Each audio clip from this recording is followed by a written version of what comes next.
So you remember the last sentence was, a formless spirit became the soul of form.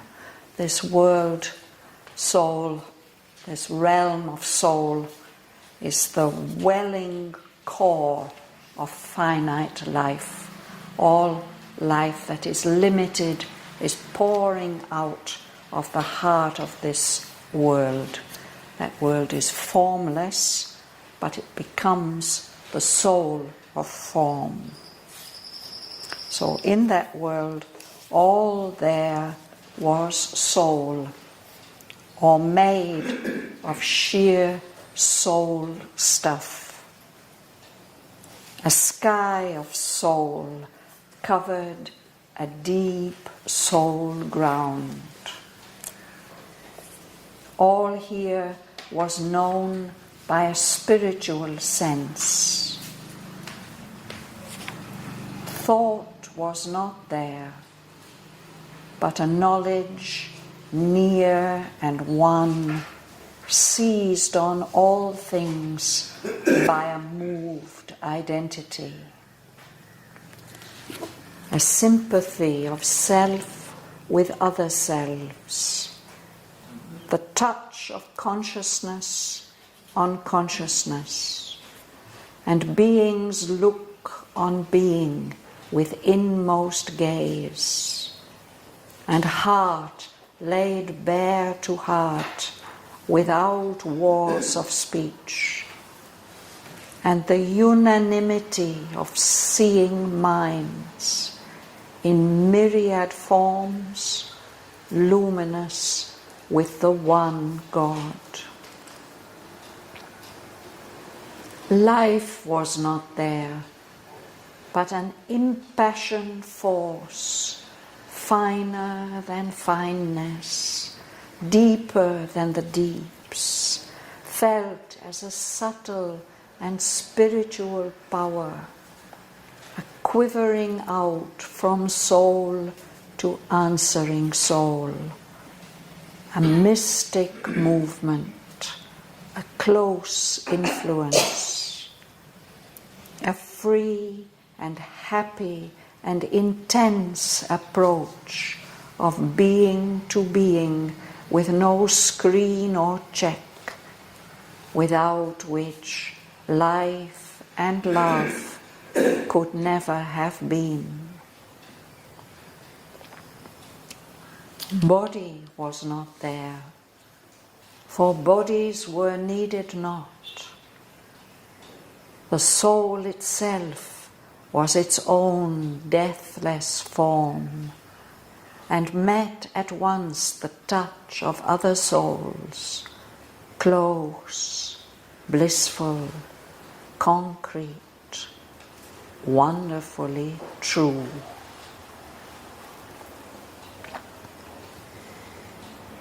As when one walks in sleep through luminous dreams, and conscious knows the truth their figures mean. Here, where reality was its own dream, he knew things by their soul and not their shape. As those who have lived long, made one in love, need word nor sign for heart's reply to heart. He met and communed without bar of speech with beings unveiled by a material frame.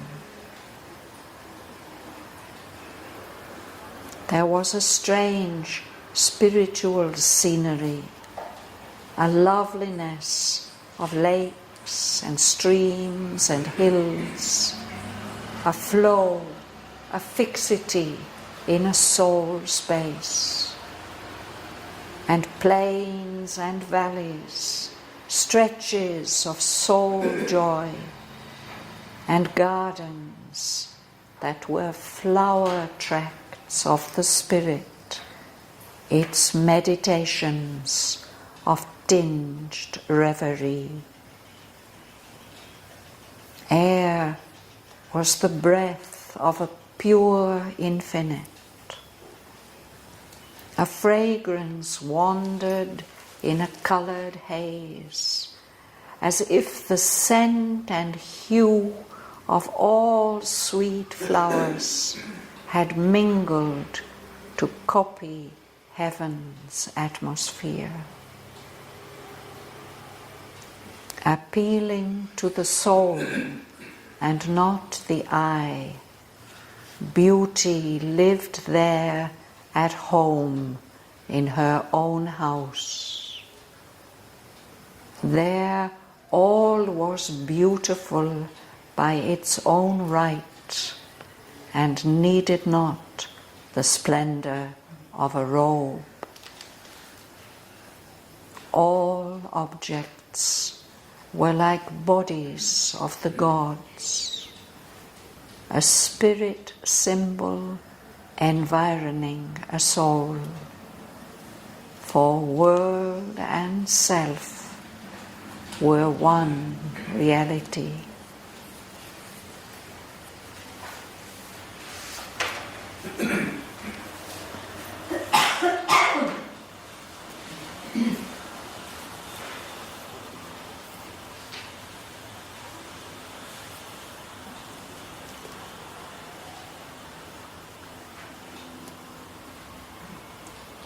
At the top of page 291, Sri Aurobindo told us when he reaches this place which seems like a deep home, he finds the silent soul of all the world was there. And then he gives a description of that as a being, a person, one who could love without return for love. It led things evil towards their secret good. It turned racked falsehood into happy truth. Its power was to reveal divinity. This is the power of that silent soul of all the world. So we'll go on from there. Rosa? Infinite?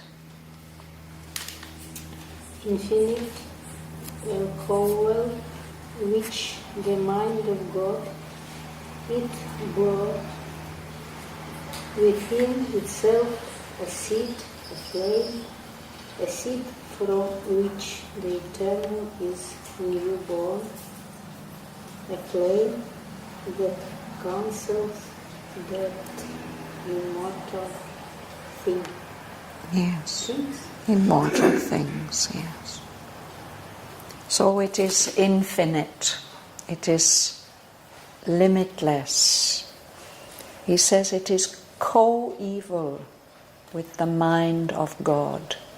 It means that something that is co-eval, it occupies the same space of time. So as long as God expresses himself as a mind, he expresses himself as soul, as the same stretch of time, co-eval, existing together with the mind of God. It carries within itself a seed. A seed is going to sprout and grow and give expression to something. And a flame, an energy, a light, something purifying. So this seed, this is a seed from which the eternal is newborn. Thus the eternal is born again and again and again, newly, in new forms. And it is a flame, it's an energy a purifying flame that cancels death in mortal things. The characteristic of mortal things is that they must die. But if they carry within themselves the soul, then that doesn't die. That carries on the life to life, from form to form.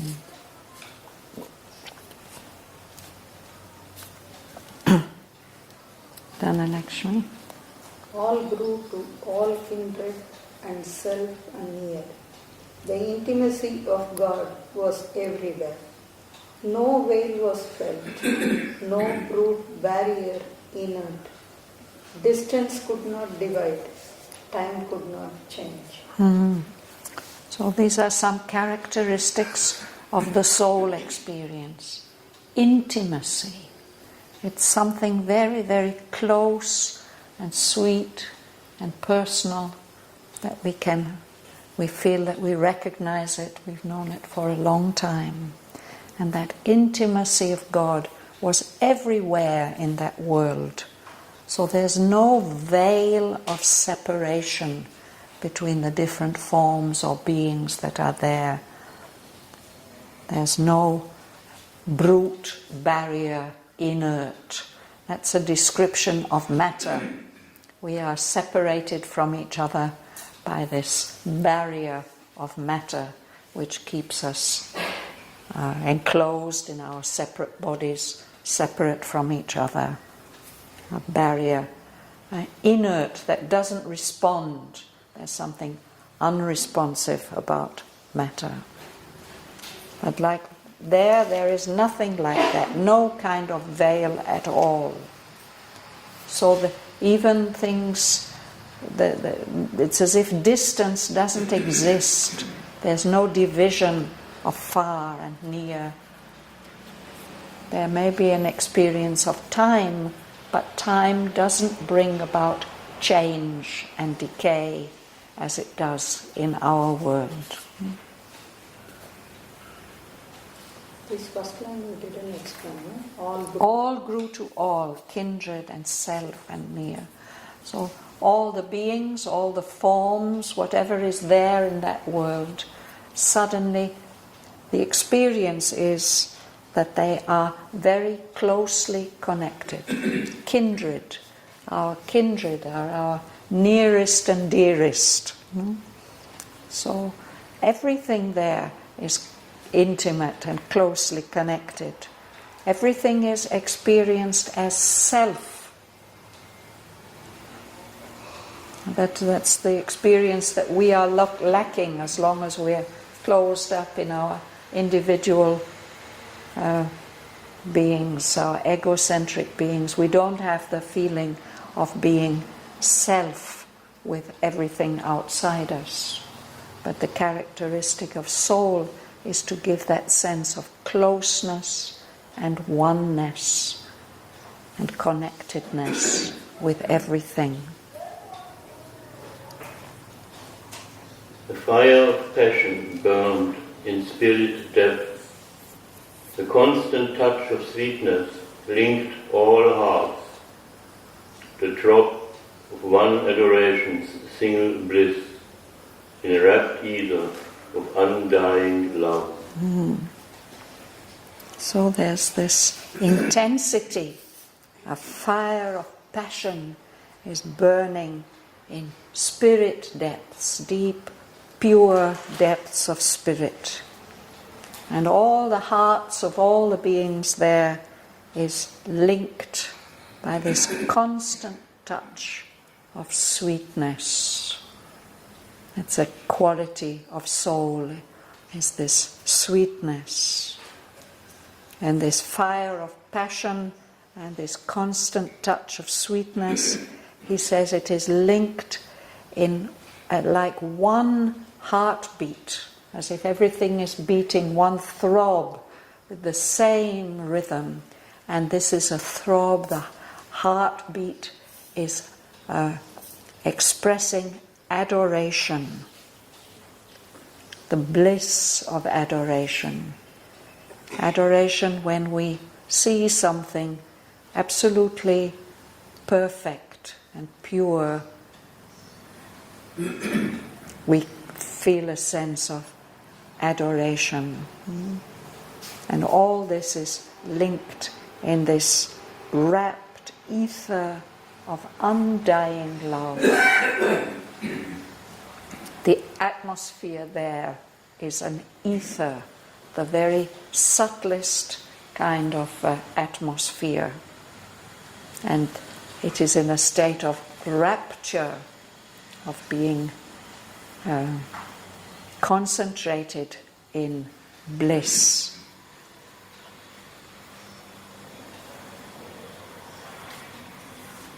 And love, undying love. This is what's linking all those hearts.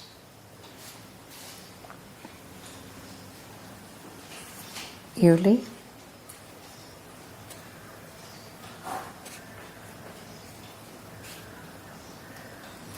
And inner happiness about, a sense of universal harmonies, measureless secure eternity of truth and beauty and good and joy made one. So a happiness is there in everyone and in everything, an inner happiness. And that gives a sense of universal harmonies. Everything is in harmony. There's no conflict, and there's no separation. And it feels very, very safe, a measureless, secure eternity. There's no sense of change, and change bringing danger. It feels absolutely safe that it will always be like that. A truth, an eternity of truth and beauty and good and joy, all united, all made one.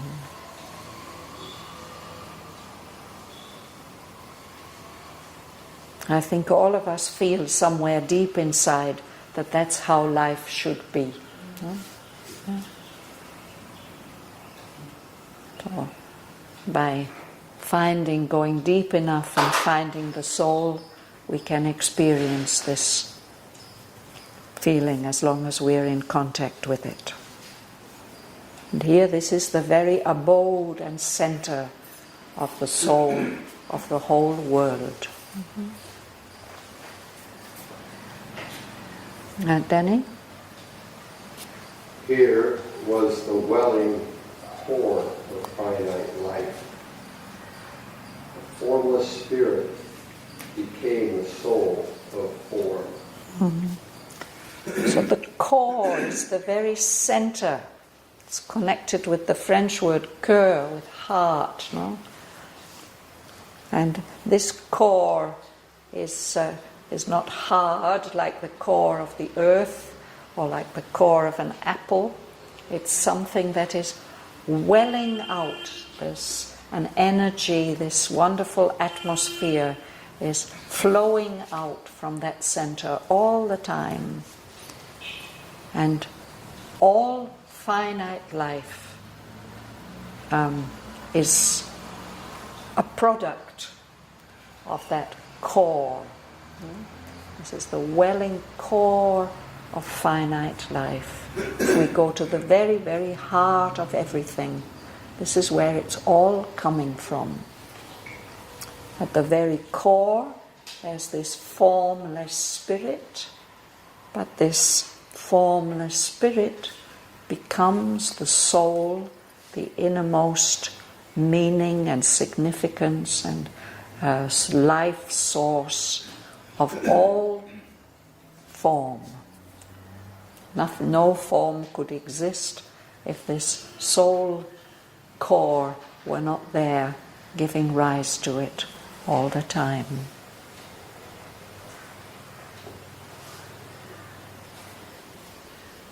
So now King Asvapati goes into that core, into that soul world.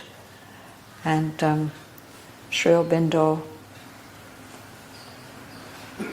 does his best to give us a description of something that is very, very difficult for us to imagine unless we've touched that center.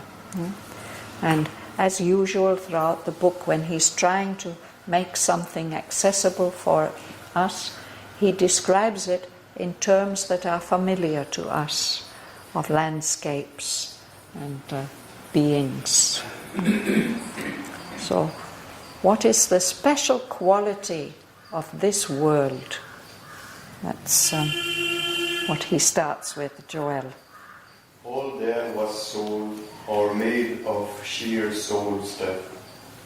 A sky of soul covered, a deep soul ground. Yes, thank you. So here everything is matter, but there everything was soul, or it's made of some kind of soul substance which is absolutely unmixed with anything else. Sheer soul stuff.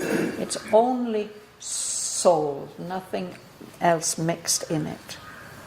But that gives somehow a kind of sense of a sky of soul is covering a deep soul ground. So this experience that we have of heaven and earth, or sky and earth, is somehow dependent perhaps on that sky of soul and that deep soul ground. What we have is a representation of that soul of form. This is not the Brahman. No, this is the psychic world, the soul world. All, Yes? all here was known by the 50 senses. Thought was not there, but a knowledge near and one, seized in all things by a moving identity, a sympathy of self with ourselves, the touch of consciousness on consciousness, and beings look on being with inmost gaze, and heart laid bare to heart without walls of speech. Then Unanimity. unanimity, and the unanimity of the minds in myriad forms, luminous, with the one God. Thank you. So in this world of soul, there aren't physical senses, they are not needed. Everything is known by a spiritual sense. Thought was not there. We know things through our senses and through thought. There's a spiritual sense. There's no thought, but there is a direct knowledge. A knowledge that's near and one, seized on all things by a moved identity, by knowing things by oneness. In the Life Divine class, we're reading about the difference between knowledge by identity and separative knowledge. And moved. It means, in this case, it means that this is, we would say, emotional. There's a deep emotion that goes with that sense of oneness. No?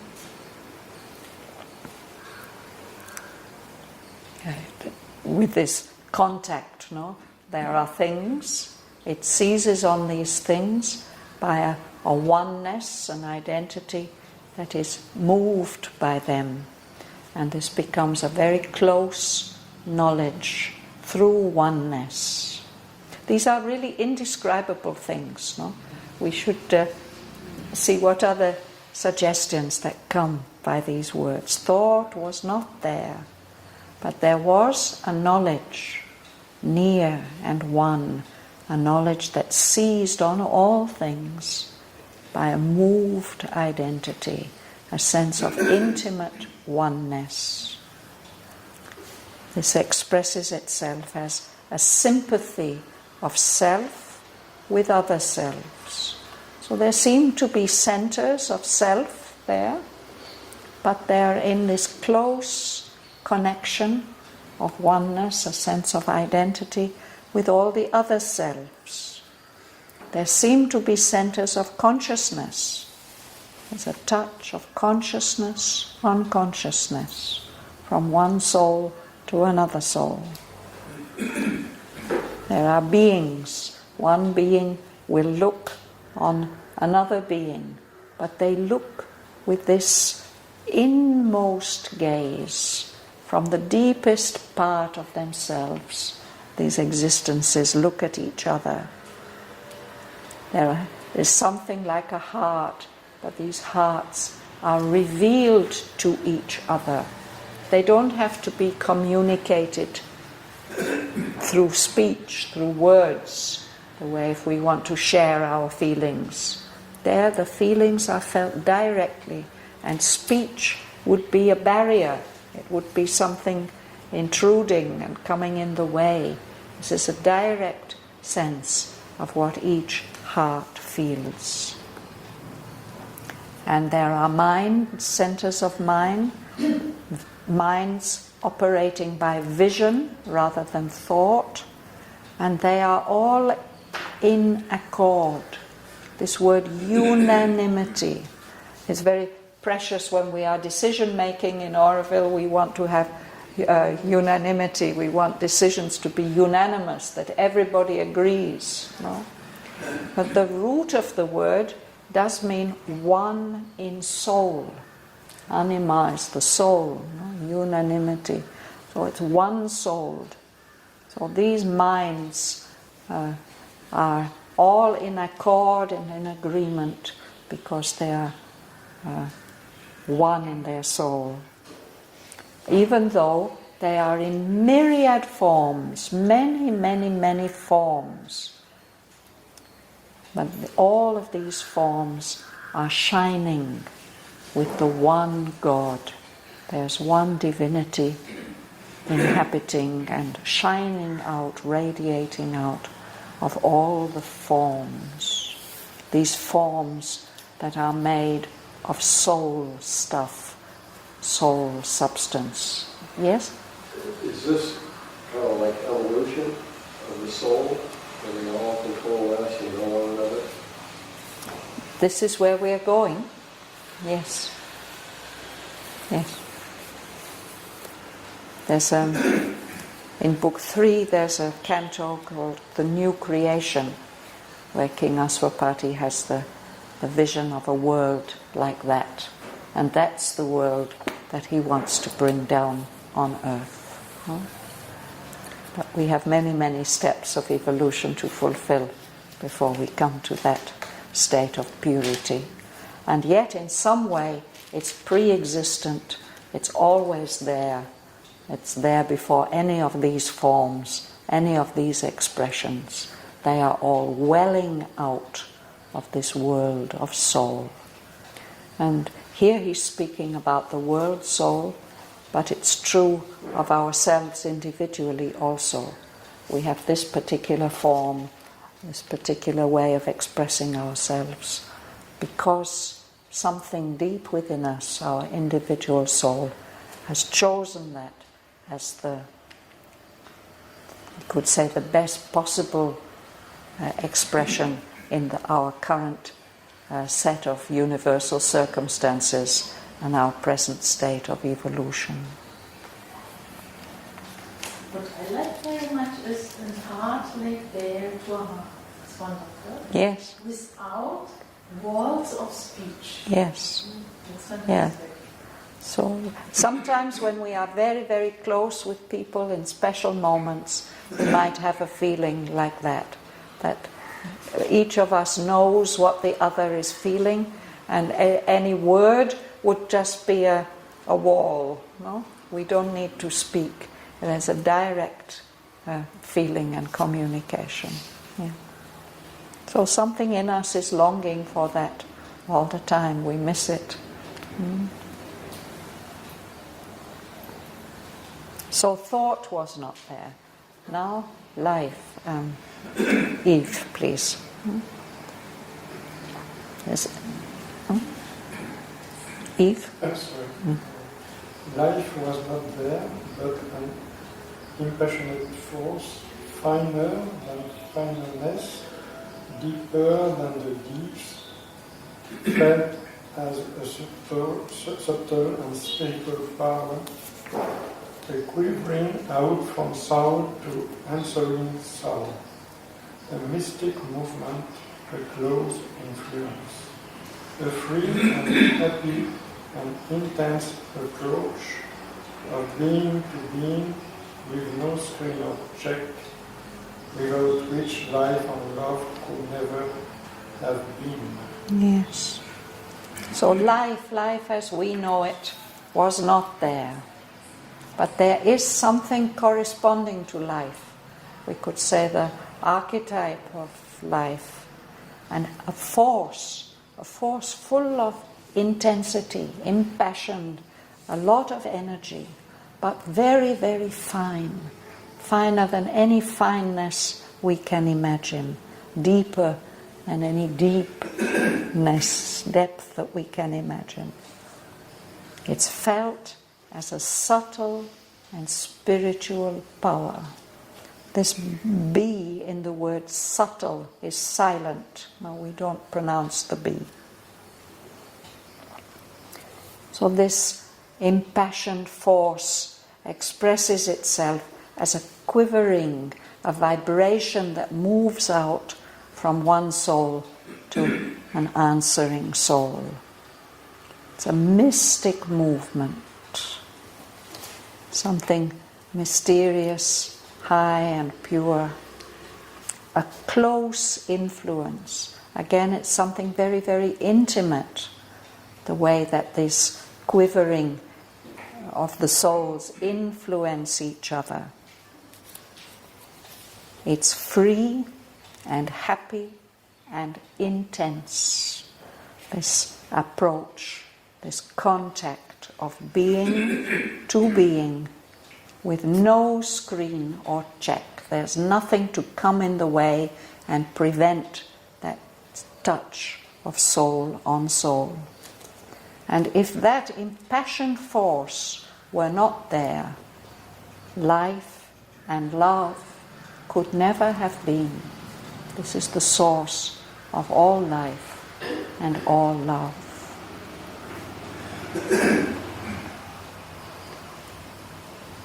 Ganga Lakshmi? Body was not there, for bodies were needed not. The soul itself was its own ventless form, and met at once the touch of other souls, close, blissful, concrete, wonderful. Thank you. So there's this body, nothing like that was there, because it wasn't needed. Why do we need bodies? To communicate with the world around us. But there in that world, the soul was its own deathless form, its immortal, essential form. And it's in contact all the time. It met at once the touch of other souls. And that touch is close, intimate, blissful, concrete. It's not something vague. It is very tangible, and it's wonderfully true. There's no distortion, no impurity there at all. So it's a completely different experience of form.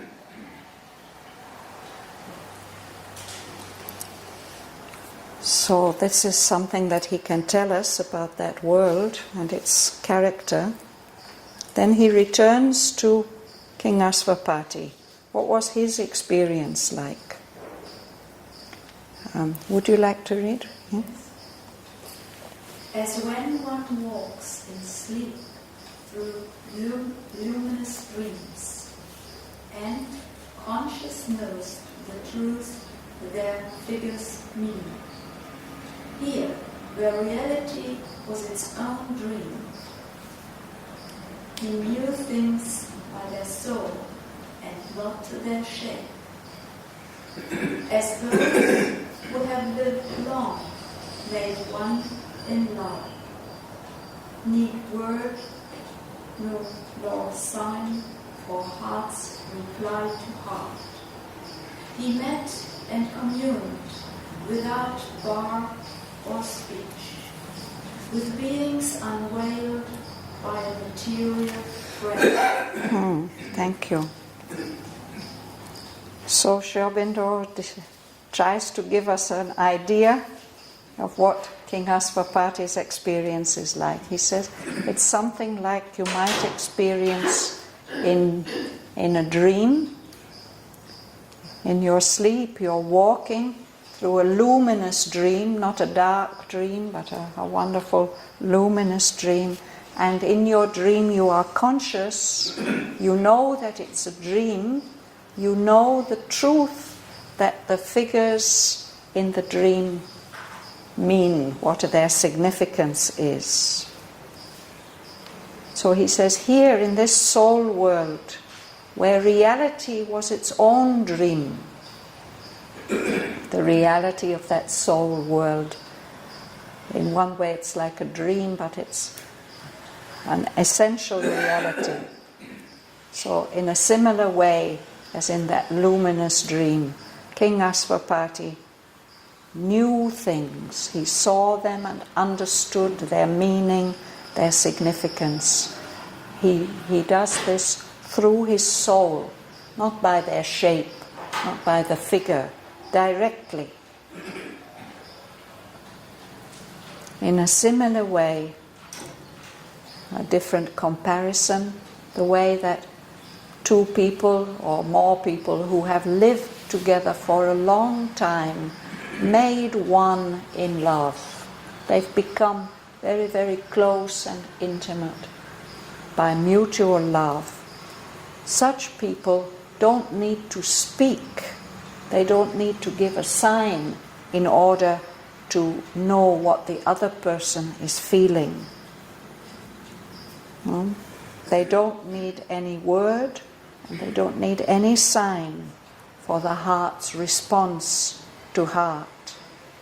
So in the same way, he, �𝒊𝒂𝒕, he met those beings who were there, communed with them, he had a communication with them without bar of speech, no walls of speech. There was no need for any word or any sign with these beings. And these beings were unveiled by a material frame. Be careful, please, about this word unveiled here.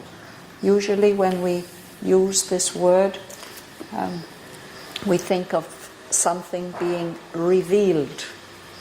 You unveil a statue. Yeah?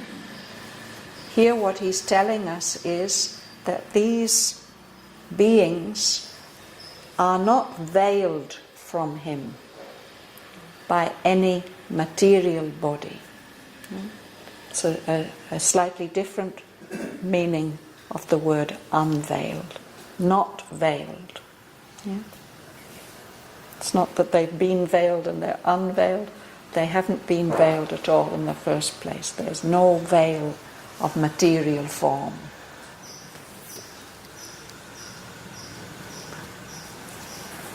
Who's next? Mahalingam. There was a strange spiritual scenery, the loveliness of lakes, streams and hills, a flow, a fixity in the soul space, and plains and various stretches of soul joy, and gardens that were flower tracks of the spirit, and meditations of 𝒔𝒑𝒊𝒂𝒂𝒂𝒂𝒂𝒂𝒂𝒂𝒂𝒂𝒂𝒂𝒂𝒂𝒂𝒂. So, how can he make us see the scenery of that world. Strange spiritual scenery. There's something like lakes and streams, that something is flowing, and there's something like hills, something that's fixed. Hills don't move, no? And there's this soul space. So in some places things are moving, like lakes or streams. Other places things are fixed.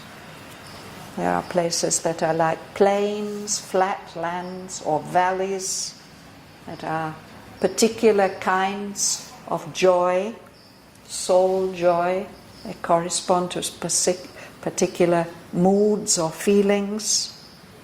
There are even something like gardens with many, many flowers, all different kind of blossoms.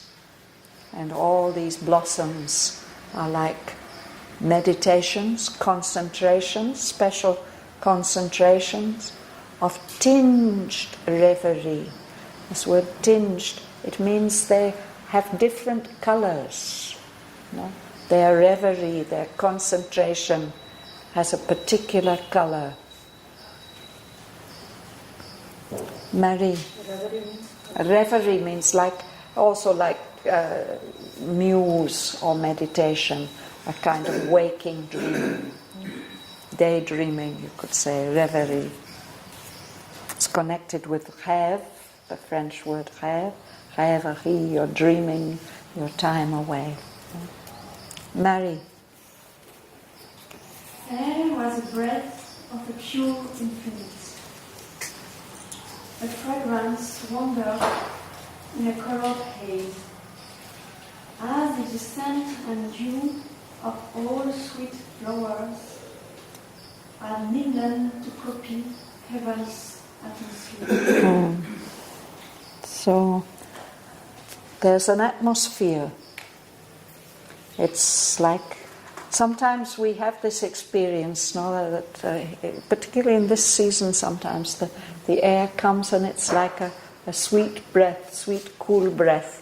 And this is a breath of a pure infinite, the atmosphere. And in this atmosphere, there's a fragrance, a perfume. It's moving around. And it's moving around in a colored haze, as if a kind of mist of color. And he said, it's as if the scent, the perfume of all possible sweet flowers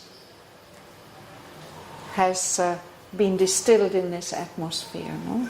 Had come together.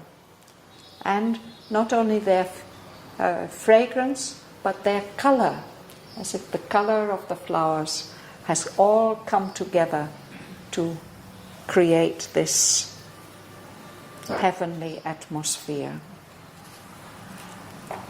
Shraddhavan, you tell about fragrance from the red colored haze. For example, I sometimes, before I sleep, some perfume comes very, very slowly, moving around my head. Wow. It's very, very, but it's not every time, but sometimes it's for me incredible. Maybe the perfume of 𝒂𝒊𝒂𝒕-𝒉𝒔. Yes, it must be something like that, yeah. And also the breath of pure infinite. It's true. Early morning, sometimes air is very strange. Yeah, it's very vast. Yes. So these are among the subtlest experiences that we have, no? The contact of the air, the atmosphere, and fragrance. And if we go a little bit, or if our subtle senses open up, we may have special experiences of the... Always I tell mother. Yes, mother's fragrance. Just like that. Yeah. Maybe neighbor is meditating this incense stick. Could be also. You want to give a mundane explanation, but in his letter, Sri Aurobindo has confirmed the experiences of disciples that they get subtle tastes or fragrances. And one can also hear things in a completely different way when you're sort of falling asleep or just waking up. Physical sounds are heard in another way, in a subtle way, that can be very, very amazing, the subtle reverberations of physical sounds. Yeah. Patricia. Appealing to the soul and not the eye, beauty lived there at home in her own house. There all was beautiful by its own right, and needed not the splendor of the world. Something very profound he's telling us here about beauty. No? We always associate beauty with form. And he says the essence of beauty doesn't need covering up with a form.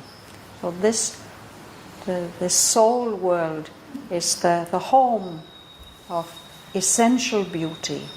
There she is at home in her own house, and everything is just beautiful in itself without needing any kind of further expression in a form. No? Doesn't need the splendor of a robe. Renana?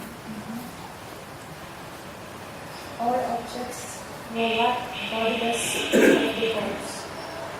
A spirit symbol environment is for the world and self were one love. So there is something like objects there, things, but they are, he says, like the bodies of the gods. And then he tells us what the bodies of the gods are. They are symbols, spirit symbols, environing, surrounding, like an aura around a soul. Environing, it means surrounding. So that's what the body of a god is when we see the form. It's a spirit symbol environing a soul. All objects are like that. Because world and self are one reality. We experience ourselves as separated from world. But there's world with scenery and objects and beings and all that. But it's all one reality, so there's no separation of any kind. And things can be known directly, communicated directly, felt, experienced directly. Is there a formless beauty? He seems to say so, yes. Even a subtle form, no? There's some other quotation hovering on the edge of my mind. I don't know where it is in the poem. If I can find it, I will. Always we associate beauty with form. Yeah. Perfection of form is beauty. Yeah. Yes, Patrick. It's not important to me, but I can't help but ask this question. He uses here and there. Yes, I also noticed this. Think about it. Yes, I'll work on it. What is that? At the beginning he says all there was soul, and then he speaks about there, everything in that world there, no? But from time to time he says here, all here was known. So what does it convey, that difference? Here it's the impact of, there is more objective, no? Here is more subjective. No? I mean, often we find this difference in Sri Aurobindo, in Savitri, where he's telling us there, in that world it's like that, here in our world it's like this. But in this case, at least in this section, it's not quite like that. So you can notice that. this gods in capital letter, capital G. What's the difference between? I can't say anything about it, Mahalingam, because Greater gods, overmental gods, capital G, other minor gods D. Can be. it could be like that, but actually we see through the whole poem there doesn't seem to be much consistency about it. Of course, in this early part one that Sri Aurobindo himself revised so often, we can think it is like you say, that there are these high gods and then there are little gods. Yeah. You know, since Maria's here, perhaps I just thought these lines about the gardens here. Mother wanted those Matrimandir gardens to have a very, very, very special beauty and atmosphere that would communicate directly something if we went there, that we would experience some kind of soul state. So they should be flower tracts of the spirit. It's meditations of tinged reverie, because the colors also have a symbolic significance. So if we try to do this with our mind, it's a bit difficult, but perhaps one day there will be wonderful gardeners who can manifest those gardens that Mother dreamed of.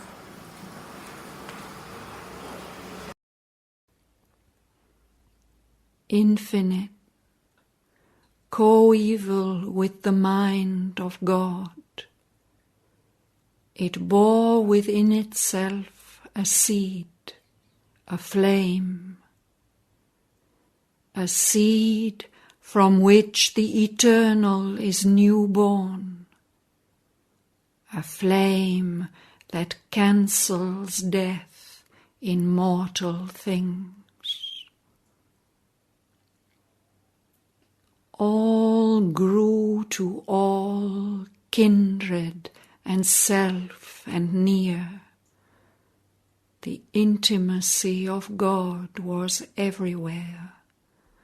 No veil was felt, no brute barrier inert. Distance could not divide, time could not change. A fire of passion burned in spirit depths.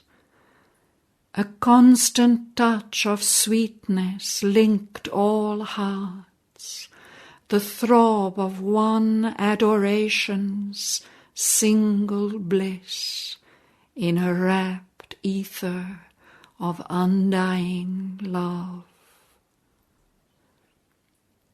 An inner happiness abode in all, a sense of universal harmonies, a measureless, secure eternity of truth and beauty and good and joy made one. Here was the welling core of finite life, a formless spirit became the soul of form.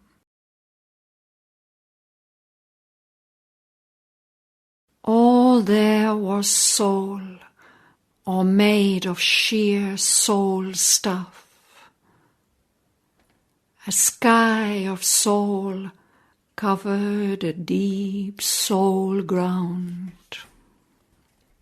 All here was known by a spiritual sense.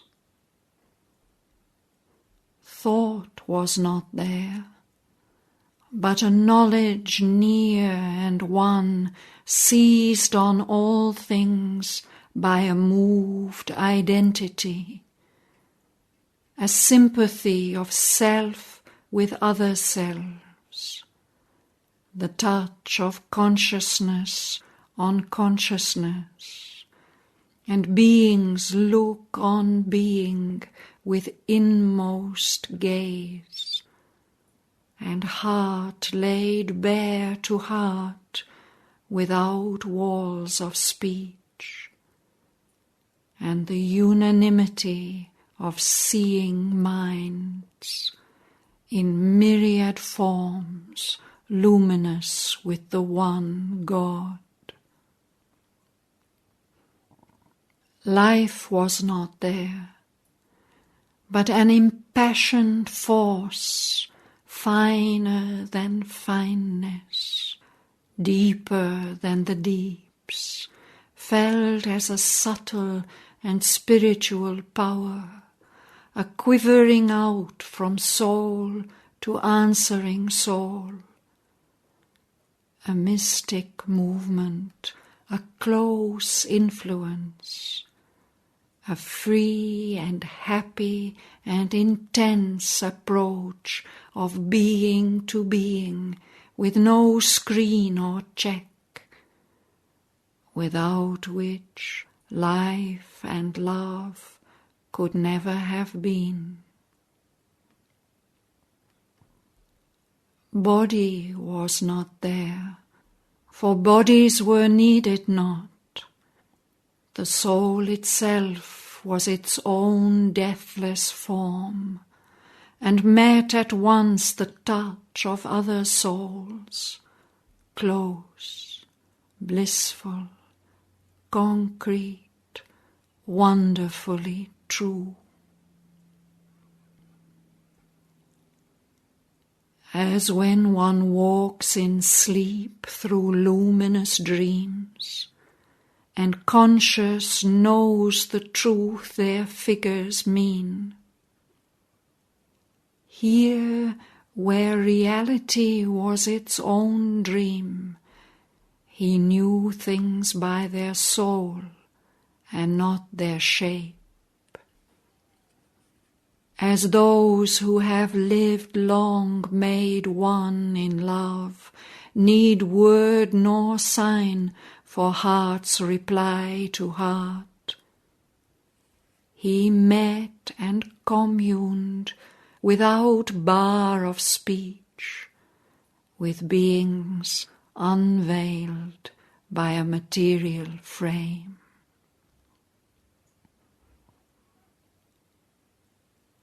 There was a strange spiritual scenery, a loveliness of lakes and streams and hills, a flow, a fixity in a soul space, and plains and valleys, stretches of soul joy, and gardens that were flower tracks of the spirit, its meditations of tinged reverie. Air was the breath of a pure infinite.